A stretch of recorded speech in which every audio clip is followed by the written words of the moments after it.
जय हो भाव से मेरी मीठी ताली बजाते हुए सभी लोग श्री राधे जय हो हरि बोल जय हो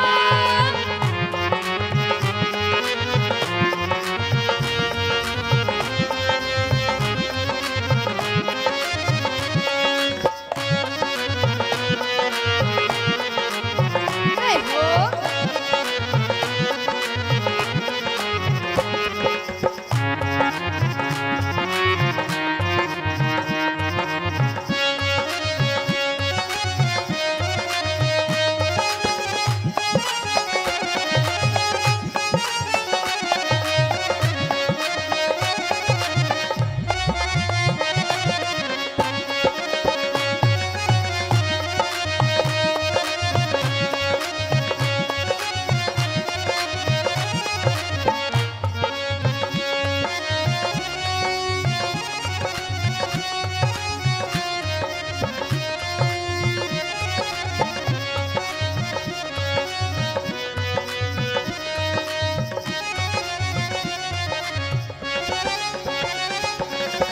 और कहता भक्त सुने कन्हैया प्यारे दास की यह पुकार सुन लीजिए ओ ब्रजराज दुलारे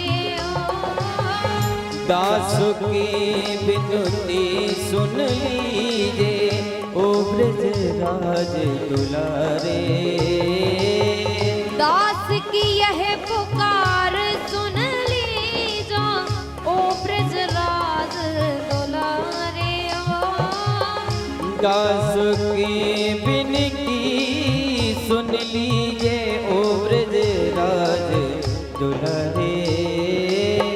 आखिरी आस यही जीवन की पूरन की जो प्यारे आखिरी आस यही जीवन की पूर्ण कीजिए प्यारे। और आखिरी आस क्या है कन्हैया एक बार हृदय से लगा लो एक बार हृदय से लगा लो ओ मेरे प्रियतम प्रभु तुम हमारे थे प्रभु जी तुम हमारे हो तुम हमारे ही रहोगे ओ मेरे प्रियतम तुम हमारे रहोगे ओ मेरे प्रियतम। हम तुम्हारे ही रहेंगे ओ मेरे प्रियतम तुम हमारे रहोगे ओ मेरे प्रियतम। हम तुम्हारे ही रहेंगे ओ मेरे प्रियतम।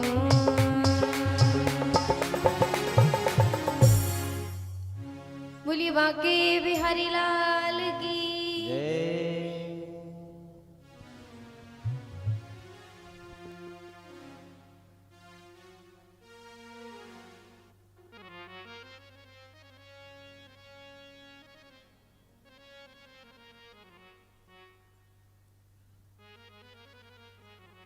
आज की इस पावन पवित्र वेला में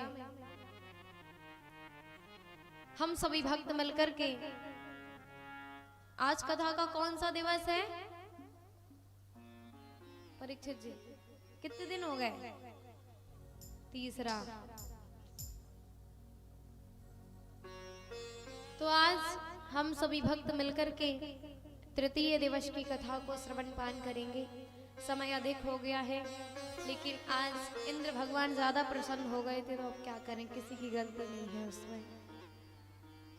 आज बहुत ही ज्यादा प्रसन्नता हो गई उन्हें एकदम से आनंद कर दिया सब। लेकिन कोई बात नहीं जो हुआ अच्छा हुआ। अब जितना समय बचा है उतने ही समय में चाहेंगे अच्छे से कथा श्रवण कर पाएं और सुना पाएं। तो आप सभी भक्त कोई भी आपस में किसी से कोई चर्चा ना करें। ए माता जी बैठ जाओ आराम से घूंघट करके, बातें ना करो, वैसे ही बहुत समय हो गया।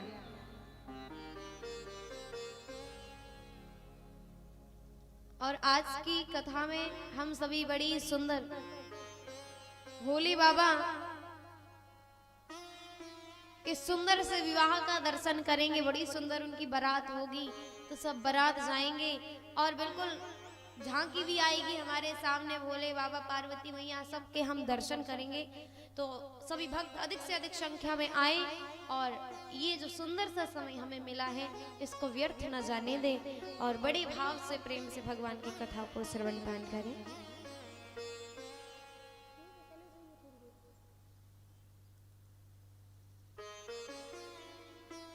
कल की कथा में हम सभी ने श्रवण किया था कि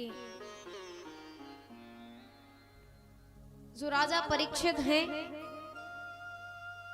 उनको 7 दिन में मरने का श्राप लग गया था। यही तो हुई थी कथा विश्राम।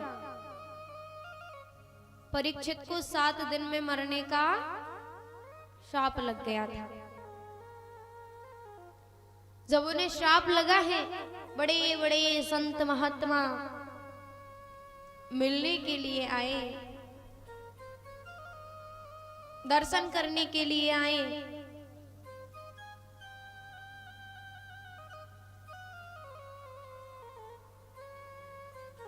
तो परीक्षित जी ने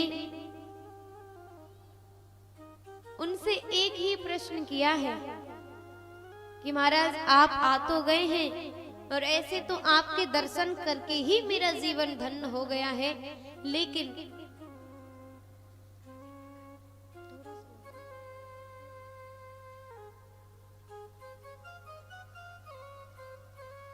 कहा कि आप हमें ये बताइए कि 7 दिन में मरने वाले को क्या करना चाहिए।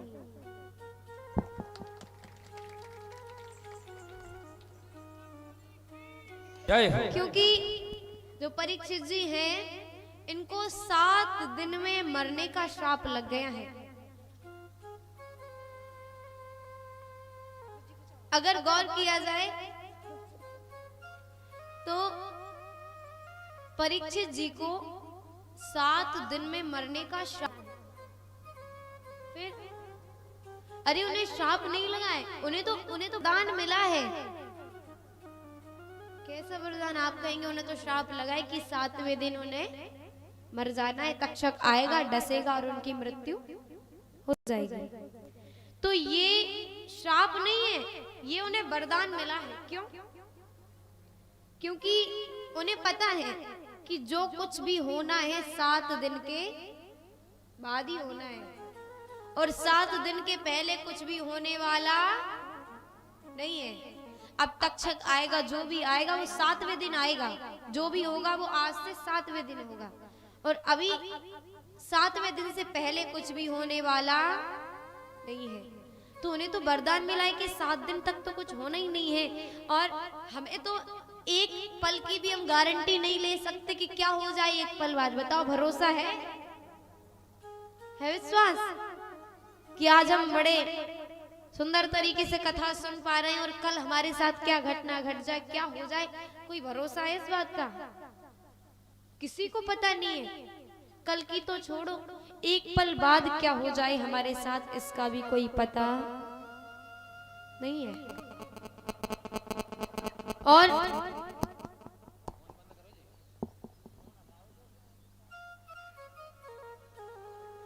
परीक्षित जी को तो पता है कि 7 दिन के पहले उनके साथ कुछ नहीं होगा। 7 दिन तक तो रहेंगे संसार में। अब 7 दिन तक जो कर पाओ कर लो, क्योंकि 7 दिन बाद मर जाना है। और ये जो प्रश्न किया है परीक्षित जी ने कि महाराज 7 दिन में मरने वाले को क्या करना चाहिए, तो ये प्रश्न उन्होंने केवल अपने लिए नहीं किया है। क्यों? बोले ये प्रश्न तो उन्होंने सबके कल्याण के लिए किया है। बोले ऐसा प्रश्न किया है इससे सबका कल्याण होगा, क्योंकि 7 दिन में केवल परीक्षित को थोड़ी ना मरना है। बोले इन 7 दिनों में तो हम सबको ही मरना है। 7 दिन में ही सबको मरना है, वो कोई भी हो। 8वां दिन नहीं आएगा आपके लिए, क्योंकि ये दिन ही 7 होते हैं परीक्षित जी, और इन्हीं 7 दिनों में हमारा जन्म होता है और इन्हीं 7 दिनों में हमारी मृत्यु हो जाती है। हमें संसार को छोड़ करके जाना है केवल 7 दिनों में। तो हमारे पास 7 दिन ही हैं। इन 7 दिनों में हम कैसे कुछ अच्छा करके जाएं, कैसे अच्छे कर्म करें जिससे हम जो संसार की माया के बंधन में बंधे हुए हैं उससे हमें छुटकारा मिल जाए। क्या करना पड़ेगा?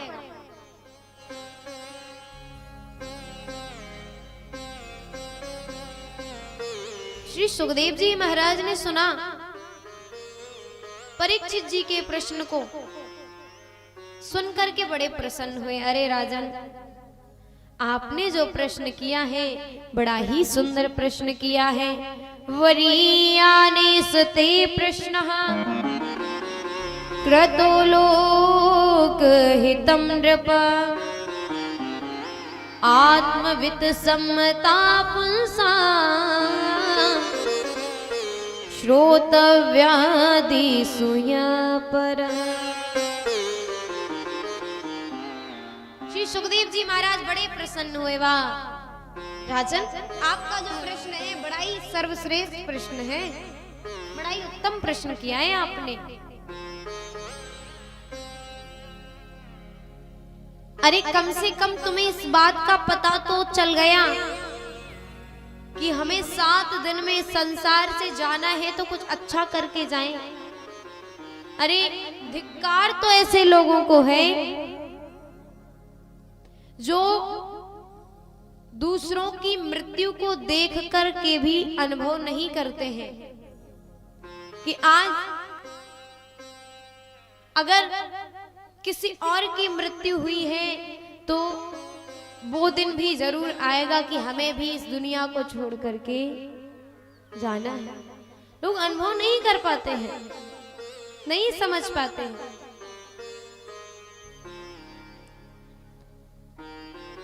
लेकिन इस संसार में आने के बाद बुद्धिमान मनुष्य तो वही है जो अपने जीते जी स्वयं को भगवान के चरणों में समर्पित कर देता है और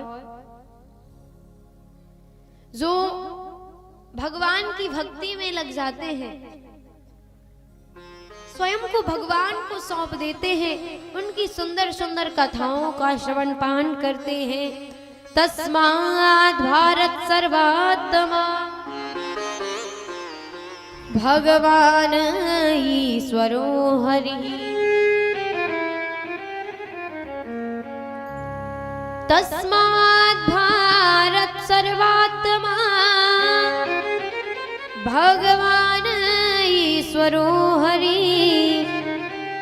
श्रोतव्य कीर्तितव्यश्च स्मर्तव्यश्चेच्छता भयम्।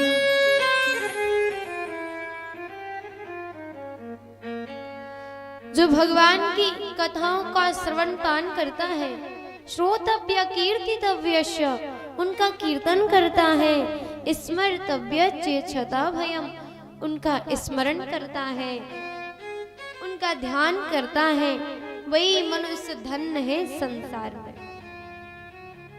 बाकी जो संसार के काम धंधों में उलझे हुए हैं वो याद रखें, आप कितना ही धन कमा लो लेकिन आपके साथ कुछ भी जाने वाला नहीं है। अब आप कहीं कुछ जाने वाला नहीं है तो हम कछु ना करें, बैठे रहे ना। हम ये भी नहीं कहते कि आप कुछ ना करें। आपने ग्रस्त जीवन स्वीकार किया है, बिल्कुल करें, काम तो करना ही होगा, लेकिन उसके साथ साथ हमें ये ध्यान रखना है कि हम जिस काम के लिए आए हैं संसार में, जो हमारा मुख्य काम है वो कर रहे हैं या नहीं, उसको नहीं भूलना है। सभी कर्तव्यों का पालन करते हुए हमें इस बात का विशेष ध्यान रखना है कि हमारा मुख्य काम क्या है, हम संसार में आए क्यों हैं, मनुष्य जीवन मिला इसका लाभ क्या है, वो ध्यान में रखना है। बाकी जो धन संपत्ति कमाने के चक्कर में ये भूल बैठे हैं कि हम जो संसार में आए हैं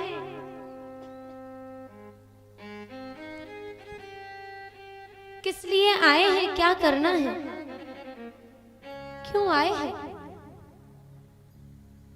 अरे जो हम सारा जीवन दुनिया में धन संपत्ति कमाने में यूं व्यर्थ गवा देते हैं, परिवार को पालने में, संसार की सुख सुविधाओं को खोजने के चक्कर में जो अपना जीवन हम व्यर्थ गवाते जा रहे हैं, ये संसार की सुविधाएं हमारे साथ जाने वाली नहीं है। जब इस संसार से जाएंगे ना तो कुछ भी लेकर के नहीं जाना है,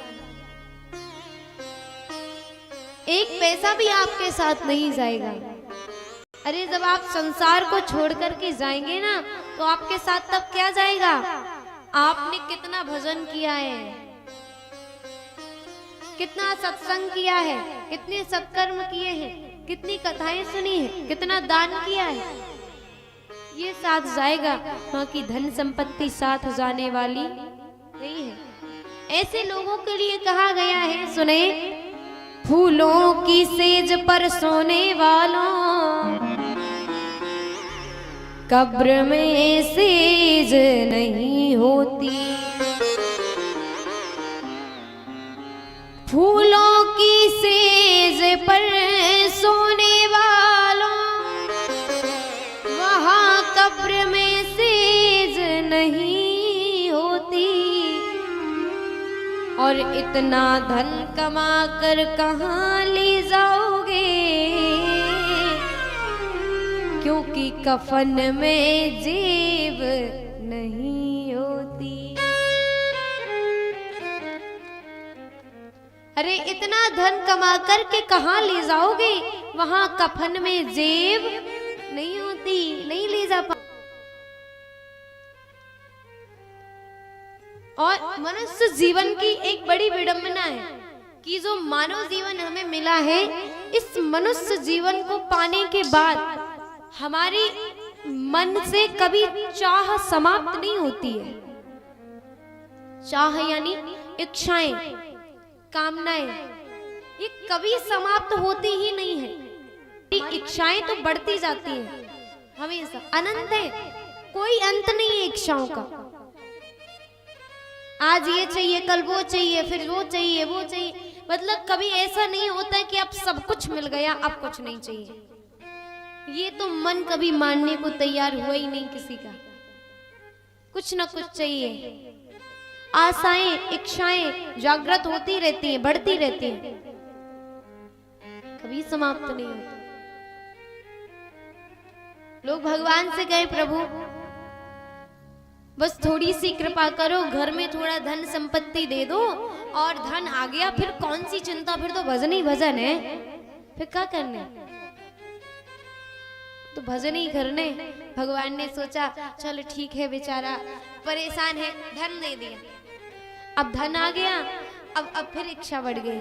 अरे प्रभु बस थोड़ी सी कमी और है, क्या? बोले एक बढ़िया सा मकान बन जाए, फिर एकदम घर से फ्री हो गए हम, फिर तो भजन ही भजन है, कथा ही सुनने, फिर क्या करने, घर बन जाए फिर क्या करने। ठीक है, वो भी हो, घर बन गया। अब बोले थोड़ी कमी और रह गई, का? बोले एक बढ़िया सी 4 व्हीलर और आ जाए घर में, बस ये तो काम एकदम टनाटन है, फिर क्या करने, भजन ही भजन है, फिर कोई चिंता नहीं है।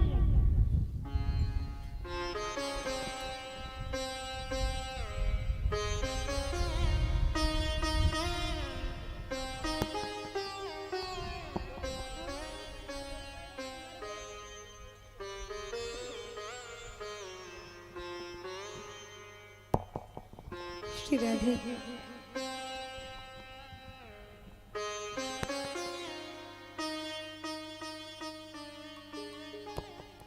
बुलवा के बिहारी लाल की।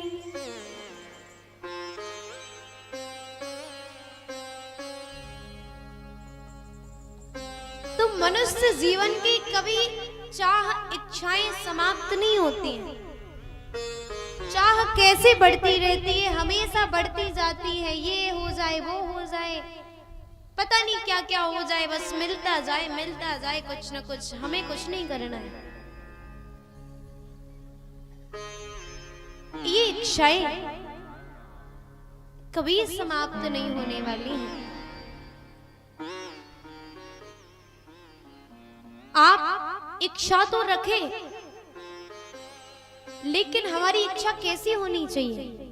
अरे हमारी इच्छा, हमारी कामनाओं में हमें क्या मांगना है भगवान से? अगर मांगना ही है तो कुछ ऐसा मांगो, प्रभु ये ऐसी कृपा करो हमारी ऊपर हे गोविंद कि हमारा मन कभी संसार में न भटके और हमारे मन में जो भी कामनाएं हैं वो समाप्त हो जाएं। ये मन कुछ मांगे ना, ऐसी मांग रखो परमात्मा से, क्योंकि आपको उनसे कुछ मांगने की आवश्यकता है ही नहीं। आप क्या मांग सकोगे? अपनी बुद्धि के अनुसार तुच्छ सा कुछ मांग लोगे, भगवान ने दे दिया। लेकिन आपको क्या ही पता है कि भगवान ने तो आपके लिए बहुत बड़ा कुछ सोच रखा है, और उन्हें पता है कब आपको किस चीज की आवश्यकता है, क्या आपके लिए सही है। उस समय अनुसार आपको मिलता जाएगा। आपको मांगने से क्या लाभ है? अगर चाह रखनी है तो ऐसे ही रखें, चाह इनकी हमें हर समय चाहिए। अगर ये चाह ले तो क्या चाहिए फिर? मन में इच्छा है तो भगवान को पाने की इच्छा रखो कि हे प्रभु जिन्हें आप मिल जाएं, फिर उन्हें कुछ और पाने की इच्छा क्या ही रहेगी? संसार की वस्तुओं की आवश्यकता क्या ही रहेगी फिर? परीक्षित जी कहते श्री सुखदेव जी महाराज से कि महाराज आपने तो इतनी सारी बातें बता दी, हमें ये करना वो करना, हमारे पास तो बस 7 दिन ही बचे हैं, गिनती के 7 दिन। अब इन 7 दिनों में बताओ क्या कर ले हम? सुखदेव जी महाराज कहते अरे राजन, आप ये मत कहें कि केवल 7 दिन बचे हैं, बल्कि ये कहिए अभी तो 7 दिन हैं। 7 दिन में तो बहुत कुछ हो जाएगा। अगर भक्त अपनी जिद पर आ जाए तो पल भर में भगवान को पा ले। आपके पास तो फिर भी 7 दिन है। 7 दिन में तो क्या से क्या हो जाएगा? तो बताएं क्या करना है? श्री सुखदेव जी महाराज कहते राजन, आपको सर्वप्रथम क्या करना है? जितासनो जित श्वासो जित संगो जितेंद्रिया स्थूले भगवतो रूपे मनः संधार ये धिया। क्या करना है बताया? सर्वप्रथम जितासनो जित श्वासो। पहले सर्वप्रथम आपको आसन को जीतना है। उसके बाद जित श्वासो, अपनी श्वासों पर नियंत्रण करना है। फिर जित संगो, यानी संसार को त्याग देना है, हृदय से सबसे दूर हो जाना है। जितेंद्रिया, अपनी इंद्रियों पर नियंत्रण रखना है, इंद्रियों को जीतना है। उसके बाद स्थूले भगवतो रूपे मनः संधारयेद्धिया, अपने इस मन को भगवान के स्थल रूप में लगा देना है। क्योंकि जो भी ये संसार हमें दिख रहा है ये सब भगवान का ही स्वरूप है। जहां देखो वहां भगवान ही है। जो हमें दिख रहा है वो भगवान ही है। इसलिए हमें अपने मन को कहीं और भटकने नहीं देना है, बल्कि भगवान के चरणों में लगा देना है। और कुछ करने की आवश्यकता भी तो नहीं है, भगवान ने तो सारी व्यवस्थाएं कर रखी है। आप उनकी होकर तो देखिए, कोई कमी आ जाए तो कहना फिर। दुनिया छोड़ी, दौलत छोड़ी, सारा खजाना छोड़ दिया। अरे ये दुनिया छोड़ी, दौलत छोड़ी, सारा खजाना छोड़ दिया, दिल के दरवाजे पर जब से नाम लिखा गिरधर का, मुसीबतों ने आना छोड़ दिया। अरे मुसीबतों ने ही आना छोड़ दिया। आप उनके बनकर तो देखिए, फिर आपके जीवन को संभालने की जिम्मेदारी भगवान की है। ये जीवन की डोर उनसे बांध कर तो देखो, कहीं बहक जाए तो कहना फिर। भगवान तो कहते हैं आप हमारे लिए एक पग बढ़ाइए तो सही, वो तो तैयार है आपको अपनाने के लिए। उनसे बड़ा दयालु है ही कौन संसार में। बस आपको उनका होना है, वहां देर नहीं है अपनाने में, आप जाइए तो सही। उनकी भक्ति करके तो देखिए। कामनाओं के अनुसार भगवान का यजन पूजन बताया गया है, क्योंकि संसार में बहुत कमी लोग ऐसे हैं जो भक्ति कामना रहित कर सके। हर कोई भक्ति करता है, मन में कोई ना कोई कामना अवश्य रहती है। इसलिए तो भगवान ने कहा कि अगर कामनाएं हैं तो फिर भी भक्ति करो, लेकिन भक्ति करो। कामनाओं के अनुसार भी उनका यजन पूजन बताया गया है। किस प्रकार से? यज्ञम यजेद यशस्य कामः कोश कामः प्रचेतसाम विद्या कामस्तु गिरिशम दाम्पत्यार्थम मुमां सती।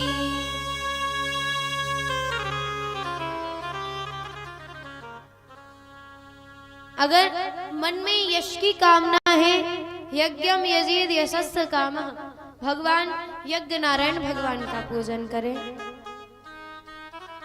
और यदि धन की कामना है, कुबेर भगवान का पूजन करें। विद्या कामस्तु गिरसम, जो विद्या पाना चाहते हैं भगवान भोले बाबा का पूजन करें। और दाम्पत्यार्थम उमाम सती, जो पति पत्नी में लड़ाइयां झगड़े होते हैं, अगर प्रेम नहीं है पति पत्नी में, तो आप ऐसा करें, गौरी मैया का पूजन करें, तो लड़ाई झगड़े नहीं होंगे फिर। ठीक है माता जी? अगर हो तो है तो क्या करने, सुन लो ध्यान से। हंसुए की बात नहीं है, वो तो होता ही है, गारंटी से कह सकते रोज हो। तो अगर उन लड़ाइयों झगड़ों को कम करना चाहते हैं, गौरी मैया का आप पूजन करें। बड़ा ही सुखमय दाम्पत्य जीवन आपका व्यतीत होगा, बड़ा ही प्रेम हो जाएगा पति पत्नी में।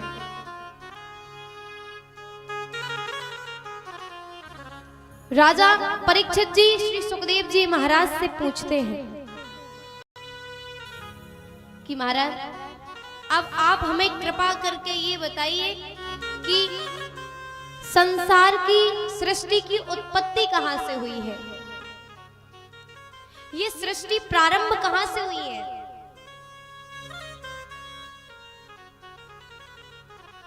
जब इस संसार में कुछ भी नहीं था तो उस समय क्या था, और आज अगर सब कुछ है, हम इतना कुछ देख पा रहे हैं, तो ये संसार कैसे चल रहा है, कौन चला रहा है? और हमने ये भी सुना है कि आगे चल करके ये संसार सृष्टि का संहार हो जाना है, तो फिर कौन होगा उस समय, हमें बताइए। श्री सुखदेव जी महाराज बताते, राजन जो प्रश्न आज आपने हमसे किया है, यही प्रश्न एक बार नारद जी ने ब्रह्मा जी से किया था। नारद जी पूछते हैं ब्रह्मा जी से कि पिताजी, इस संसार में आपसे बड़ा कौन है जिनका आप ध्यान करते हैं, जिनका आप पूजन करते हैं? मुझे तो अभी तक यही जानकारी है, हमें तो यही पता है कि आप सबसे बड़े हैं, ब्रह्मा जी से कहा।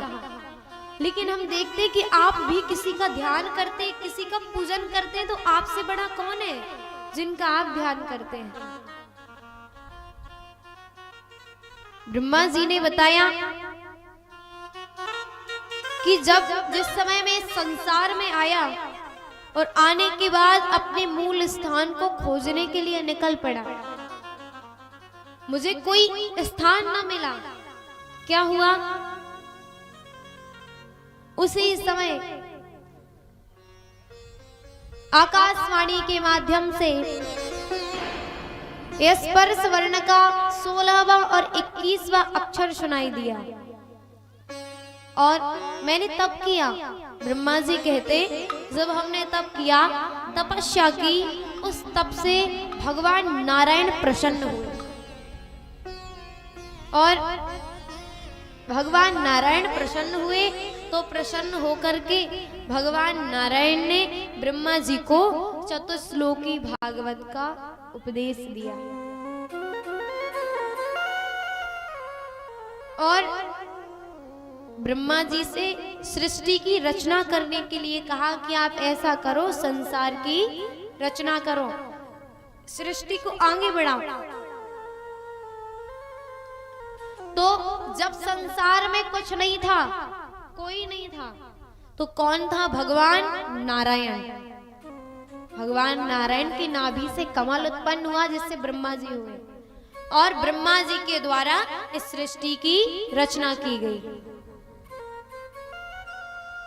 ब्रह्मा जी से कहा कि आप सृष्टि की रचना करो, संसार को आगे बढ़ाओ।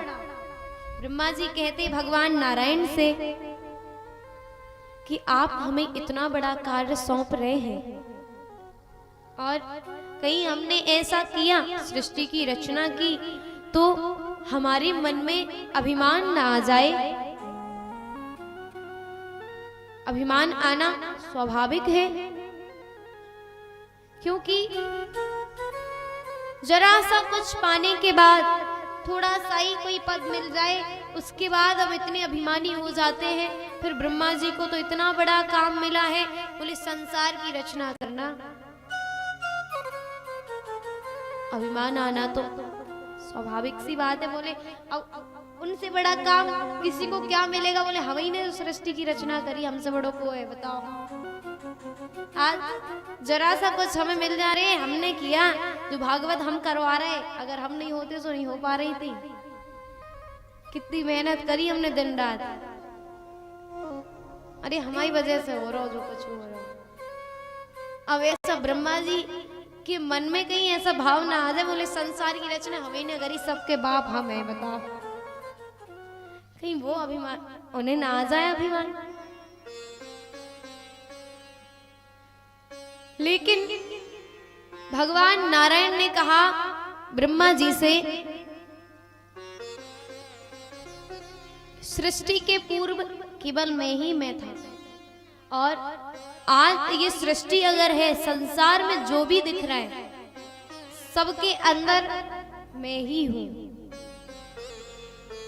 और ये संसार को चलाने वाले भगवान नारायण ही हैं। मेरे सिद्धांत में पूर्ण निष्ठा कर लो कि जो कुछ है वो भगवान नारायण ही है। ऐसा करके अगर आप सृष्टि की रचना करोगे तो तुम्हारे मन में अभिमान नहीं आएगा।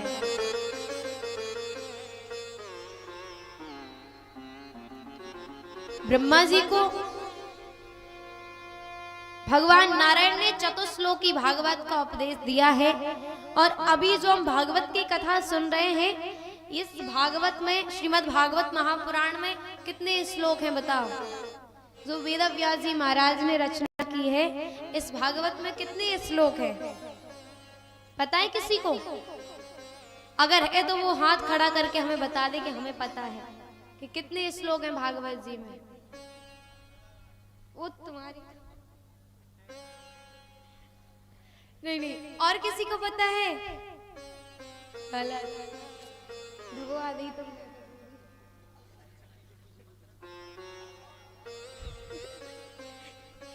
पता है? हाँ नहीं गलत। और किसी को पता है? किसने बताया? बहुत सुंदर, एक बार जोरदार तालियां बजाओ। कितने श्लोक हैं परीक्षित जी पुराने वाले? हाँ, अब ध्यान रखना, भूल जाते हैं, गलत बात है। अब सब लोग ध्यान रखो, अगर अगली बार जब आपके गांव में कथा हो और कोई व्यास जी आए और उनने पूछ लिया तो बता देना 18,000। कितने? जोर से बोलो, कितने श्लोक हैं? ध्यान रखना, अब मत भूलना, नहीं तो हमारी बेइज्जती होगी, तुम्हारा तो कुछ नहीं बिगड़ेगा। बोले इससे पहले कथा हुई थी, उष्मा किशोरी जी आई थी, उन्होंने सही बताई थी 1008 है श्लोक। बताओ, इसलिए ध्यान रखना 18,000। लेकिन इसके पूर्व में भी भागवत जी थी, जो व्यास जी महाराज ने श्रीमद् भागवत महापुराण की रचना की है, इसमें 18,000 श्लोकों को लिखा है। लेकिन इसके पूर्व में जो भागवत थी वो चतुश्लोकी भागवत थी। उस भागवत में केवल और केवल 4 श्लोक थे, बस 4 श्लोकों की भागवत हुआ करती थी पहले। उन 4 श्लोकों से फिर व्यास जी महाराज ने 18,000 श्लोकों की रचना की। तो वही चतुश्लोकी भागवत का उपदेश दिया है ब्रह्मा जी को। वो कौन कौन से हैं 4 श्लोक? आइए हम श्रवण करें। जिन 4 श्लोकों में पहले संपूर्ण भागवत केवल 4 श्लोकों की ही थी।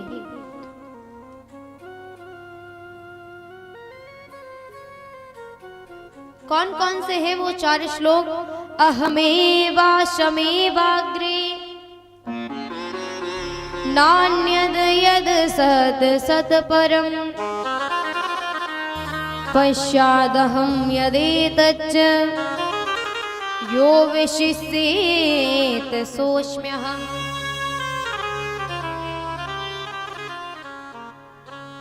ऋतेर्थं यत् प्रतीयेत ना प्रतीयेत चात्मनि तद विद्यादात्मनो मायां यथा भासो यथा तमः। यथा महन्ति भूतानि भूतेषु चावचेष्वनु प्रविष्टान्यप्रविष्टानि तथा तेषु न तेष्वहम्। एतावदेव जिज्ञासम् तत्त्वजिज्ञासुनात्मनः अन्वयव्यतिरेकाव्यां यत् स्यात् सर्वत्र सर्वदा।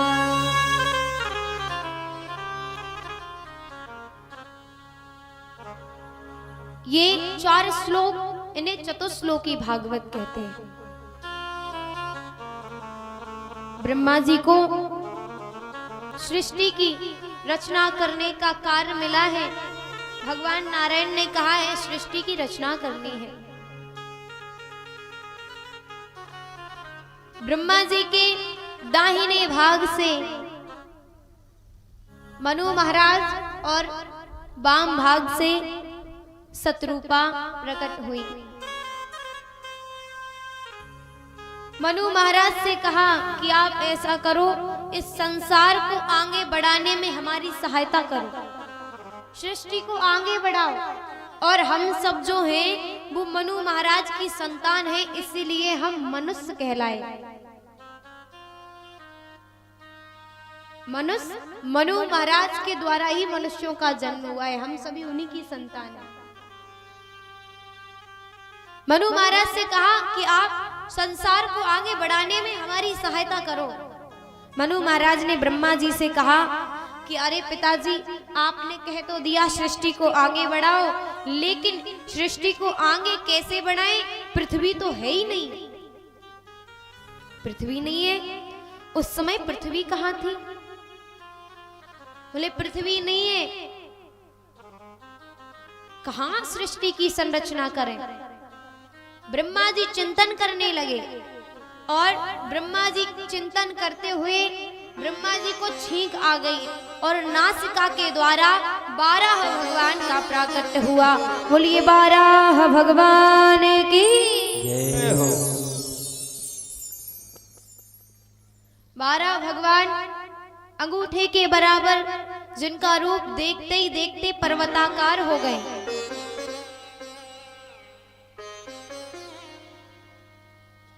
और पृथ्वी को लाए यथा स्थान पर स्थापित किया। परीक्षित जी ने पूछ लिया श्री सुखदेव जी महाराज से कि महाराज हमें बताएं कि उस समय पृथ्वी कहां गई हुई थी, कौन कहां ले गया था पृथ्वी को? तो कहा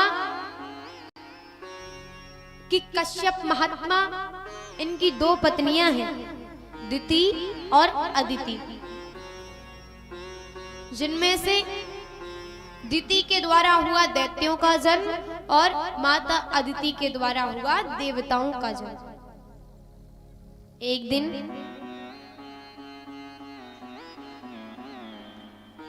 दिति गोधूली बेला में काम भाव से पीड़ित होकर के कश्यप महात्मा के पास आती है। कश्यप महात्मा ने दिति को रोका, अरे दिति, ये गोधूली बेला है, इस समय ये समय होता है भगवान का भजन करने का, उनकी माला जपने का। और ये जो गोधूली बेला होती है, ये गोधूली बेला में 4 काम वर्जित हैं, 4 काम नहीं करने चाहिए। अगर ये 4 काम हम करते हैं गोधूली बेला में, तो भगवान शिव के गणों के भ्रमण करने का समय होता है, और इस समय अगर ये 4 काम किए तो उनका अपमान होगा और आपको पाप लगेगा। ध्यान से सुने, वो कौन कौन से 4 काम है माताएं बहनें आप सभी, कि वो 4 काम नहीं करने गोधूली बेला में। गोधूली बेला होती कौन सी बेला है?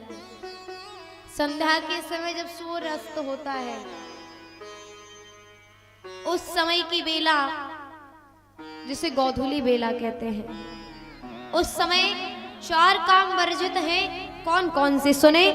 चत्वारिमानि कर्माणि संध्यायां परिवर्जयेत्, आहारं मैथुनं निद्रां स्वाध्यायाम चतुर्थकम्।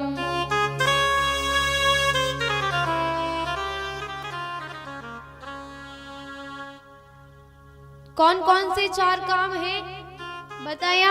आहारम, गोधूली बेला में भोजन नहीं करना चाहिए।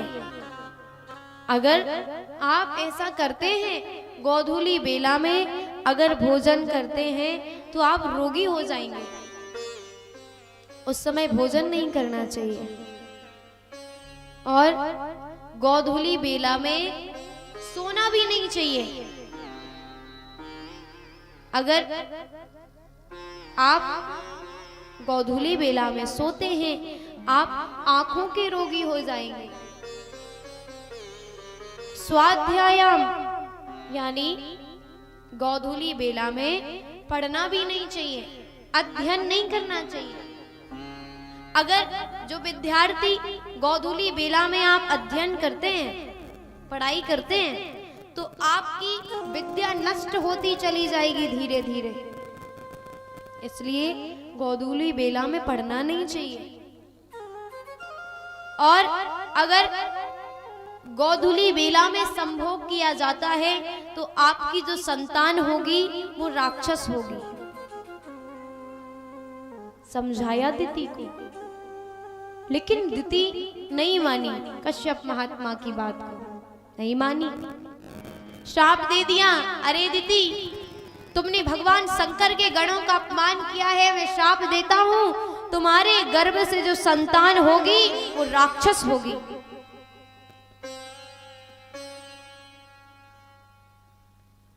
ऐसा श्राप दिया, द्वितीय चरणों में गिर गई, महाराज हमसे बहुत बड़ी भूल हो गई है, हमें क्षमा कर दें।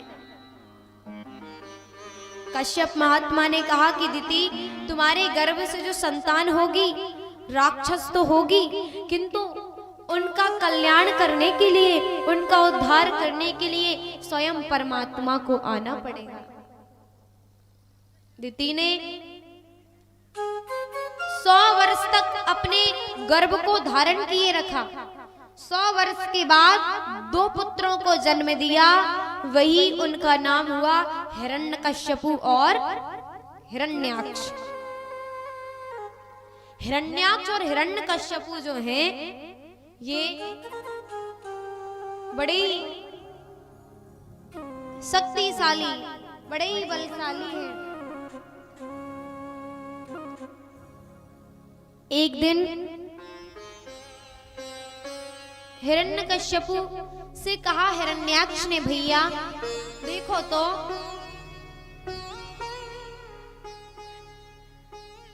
बल तो हमें बहुत मिला, ताकत तो बहुत मिली, लेकिन आज तक कोई लड़ने वाला नहीं मिला है। बोले हम इतने शक्तिशाली हैं, इतने बलशाली हैं और कोई लड़ने वाला नहीं मिला। देखो कोई किसी से लड़ेंगे नहीं और जब तक किसी से हम जीतेंगे नहीं तब तक दुनिया में नाम कैसे होगा कि वो बहुत शक्तिशाली पहलवान है। उसके लिए युद्ध तो करना होगा और जीत तो पानी ही होगी। बोले चलो आ जाओ, कहीं चलते हैं युद्ध करने के लिए। हिरण्यकश्यपु ने कहा ना भैया आप ही जाइए, हमें ऐसे ही रहने दीजिए, आप अपना नाम करो। हिरण्याक्ष पहुंचा वरुण देवता के पास।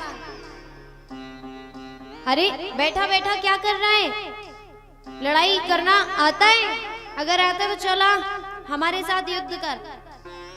वरुण देवता ने कहा ना भैया हमें नहीं आता है, लेकिन हम भगवान से ऐसी प्रार्थना अवश्य करेंगे कि अगर तुम्हें लड़ने का ज्यादा ही शौक है तो भगवान जल्दी तुम्हारी इच्छा को पूरा कर दे।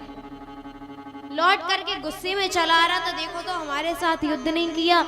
क्रोध में चला आ रहा था कि वहां से नारद जी चले आ रहे थे, नारायण नारायण नारायण करते।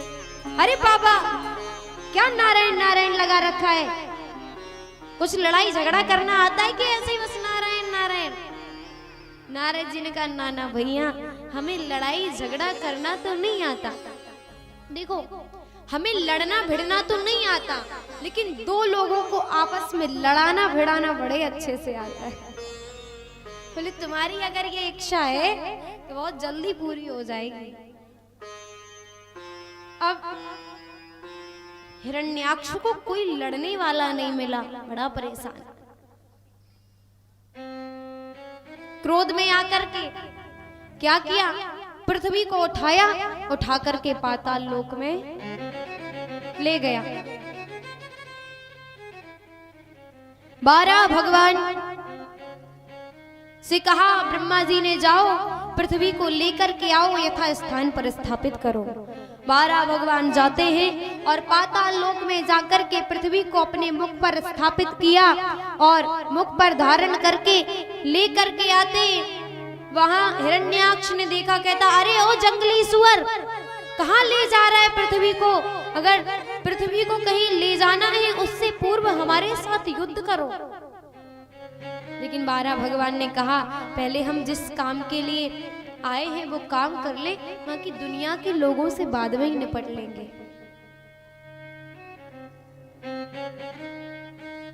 पृथ्वी को ले जाकर के यथा स्थान पर स्थापित किया, लौट करके आए। हाँ भैया बताइए आपने क्या कहा? जंगली सुअर? बोले बढ़िया पहचाने, हम जंगली सुअर तो हैं लेकिन तुम जैसे गांव के कुत्तों से नहीं डरते। गांव का कुत्ता बता दिया, अरे युद्ध की चुनौती दे, युद्ध करो। 12 भगवान ने चुनौती को स्वीकार कर लिया। हिरण्याक्ष और 12 भगवान के बीच में बड़ा ही भयंकर युद्ध होने लगा हिरण्याक्ष ने 12 भगवान के ऊपर मुक्के का प्रहार किया, और जैसे ही 12 भगवान ने हिरण्याक्ष पर मुक्के का प्रहार किया, सो हिरण्याक्ष का गोविंदाय नमो नमः कल्याण हो गया।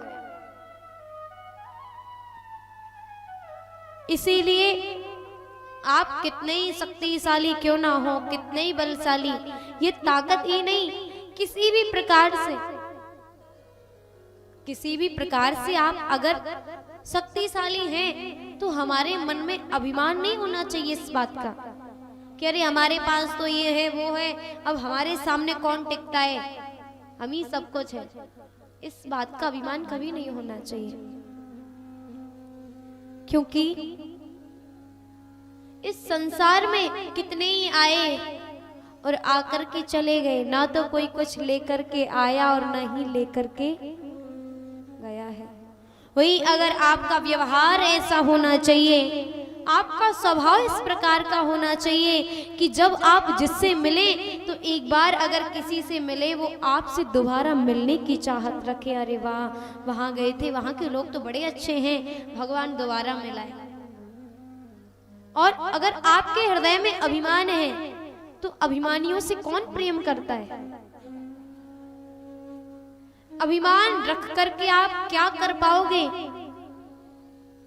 अभिमानी रहोगे और चले जाओगे, किसी के मन में कोई प्रेम नहीं कर पाओगे।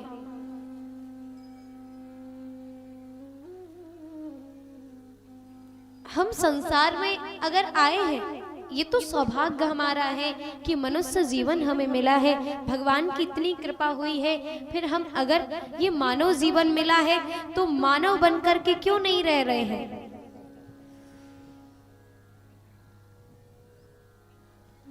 जानवरों की भांति क्यों रह रहे हैं? हमारा स्वभाव भी तो कहां जा रही है?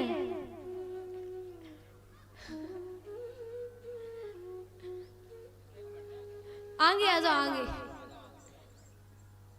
जब तक हम बैठे तब तक बैठे रहो आराम से। अब भीगेंगे तो सब साथ में भीगेंगे, हम अकेले भीगेंगे आपको अच्छा लगेगा? सब भीगते रहो आराम से। भगवान की कथा रूपी अमृत की वर्षा हो रही है तो भीगते जाओ। अरे ये भीगना भी तो बड़े सौभाग्यशालियों को मिलता है, सब थोड़ी ना भीग पाते इस वर्षात में।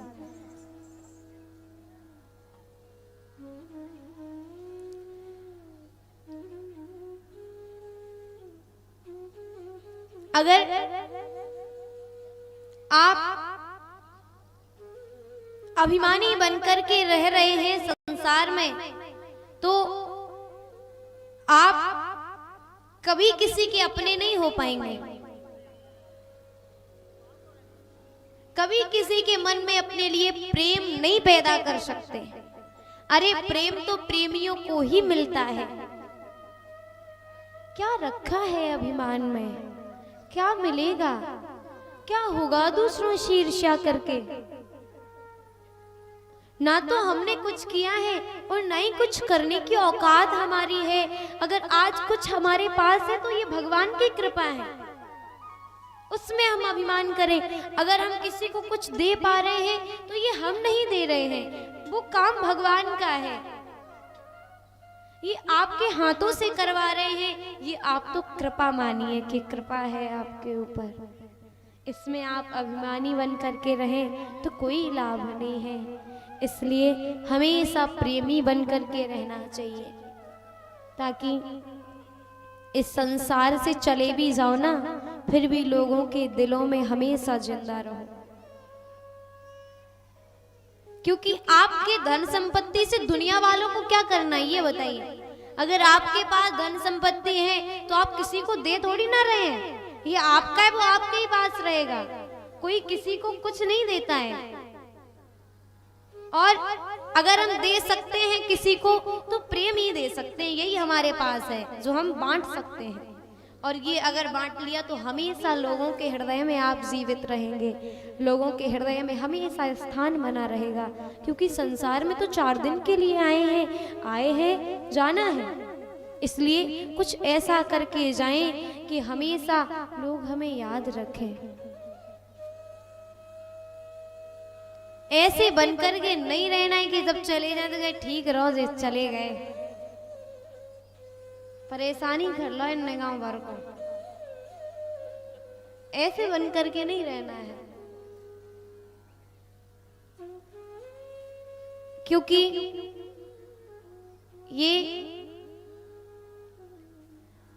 हमें एक पल का भरोसा नहीं है कब तक हम यहाँ हैं और कब चले जाएं। तो क्यों लोगों से बुराई रखें, क्यों ना हम सबसे प्रेम बना करके रखें। और कहना ना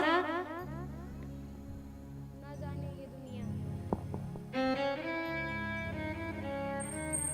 जो लोग व्यर्थ में ही अभिमानी बनकर के जी रहे हैं, ऐसे लोगों से कहना है क्या, ना जाने ये दुनिया, ना जाने ये दुनिया किस पर इतराती है, ना जाने ये दुनिया किस पर इतराती है, हो ना जाने ये दुनिया ये किस पर इतराती है। सब कुछ यही रह जाता, सब कुछ यही रह जाता, जब घड़ी वो आती है। ना जाने ये दुनिया, ना जाने ये दुनिया किस पर इतराती है, ना जाने ये दुनिया किस पर इतराती है, ना जाने ये दुनिया किस पर इतराती है, ना जाने ये दुनिया किस पर इतराती